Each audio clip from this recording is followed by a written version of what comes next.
تو پاکستان نظام مصطفیٰ صلی اللہ علیہ وسلم کے لیے بنا ہے، اس میں دین نافذ ہوگا جب اس کے اندر حضور کا بنایا ہوا قانون لاگو ہوگا، جب اس کے اندر وہ سزائیں جو نبی پاک نے بیان کی وہ نافذ ہوں گی۔ آپ دیکھیں نا، حضور نے فرمایا تھا کہ میں وہ نظام لے کے آؤں گا کہ ایک عورت مقام حرا بہت دور تھا مکے سے، فرمایا ایک بی بی اکیلی مقام حرا سے چلے گی اور وہ مکے آئے گی، مدینے آئے گی، اسے کسی کا ڈر نہیں ہوگا، اکیلی چلے گی۔ ہم تو اپنی جوان بچی اپنے محلے کی گلی میں رات کو اکیلی نہیں بھیج سکتے، حالانکہ بڑے کیمرے، بڑی خفیہ ایجنسیاں، بڑے ادارے، لیکن میرے رسول پاک بظاہر کوئی کیمرہ نہیں، کوئی خفیہ ادارہ نہیں، فرمایا میں وہ نظام لاؤں گا، مقام حرا سے عورت اکیلی چلے گی اور مدینے آئے گی، سوائے اللہ کے کسی کا خطرہ نہیں ہوگا۔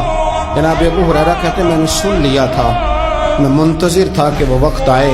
پھر جناب عمر کا زمانہ، ایک بی بی آئی، وہ اونٹ پہ بیٹھی ہے اور اپنی گود میں اس نے گٹھڑی کپڑوں کی رکھی ہے۔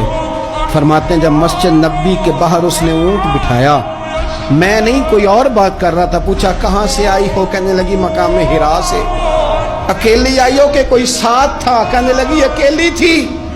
کہا کسی نے کچھ کہا تو نہیں؟ کہنے لگی قربان جاؤں مدینے والے نبی کے نظام پر، کسی نے آنکھ اٹھا کے نہیں دیکھا، روٹی تو پوچھتے رہے، پانی تو پوچھتے رہے، سونے کو جگہ تو دیتے رہے، اور سارے میرے عزت کی ناموس کے محافظ رہے۔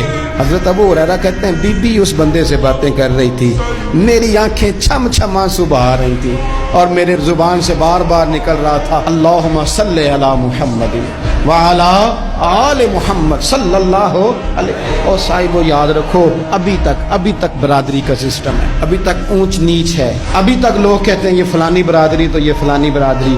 میرے رسول پاک صلی اللہ علیہ وسلم نے وہ نظام دیا کہ جس میں حضرت عثمان غنی کو ان کے بھائیوں نے، کزنوں نے میٹنگ پہ بلایا اور بلا کر تجھے کل بھی بلایا تھا تو آیا ہی نہیں، اچھا تو ہمارا بھائی ہے۔ تو حضرت عثمان غنی کہنے لگے تم نے باپ دادا کے نام پہ بلایا تھا تو میں آ گیا تھا، ورنہ بھائی بھوئی والی بات کوئی نہیں۔ کیا مطلب؟ فرمانے لگے تم نہیں میرے بھائی، تم میرے نبی کا کلمہ ہی نہیں پڑھتے۔ میرا بھائی تو وہ بلال ہے جو حبش کا رہنے والا ہے، وہ میرا بھائی ہے اس لیے کہ وہ میرے رسول کا کلمہ پڑھتا ہے۔ یہ ایک برتن میں کھانا کھایا کرتے تھے ابو ذر غفاری اور بلال حبشی، یہ سردار اور یہ غلام ایک برتن میں انہوں نے روٹیاں کھائیں، ایک دوسرے کے ساتھ وقت بتائے، صبحیں اور شامیں ان کی اکٹھی گزری، میدان جہاد میں اور امن میں یہ اکٹھے رہے، مصطفیٰ کے وصال پر یہ ایک دوسرے کے گلے لگ کے روئے، عشق رسول ان کا سانجا، محبت ان کی سانجی۔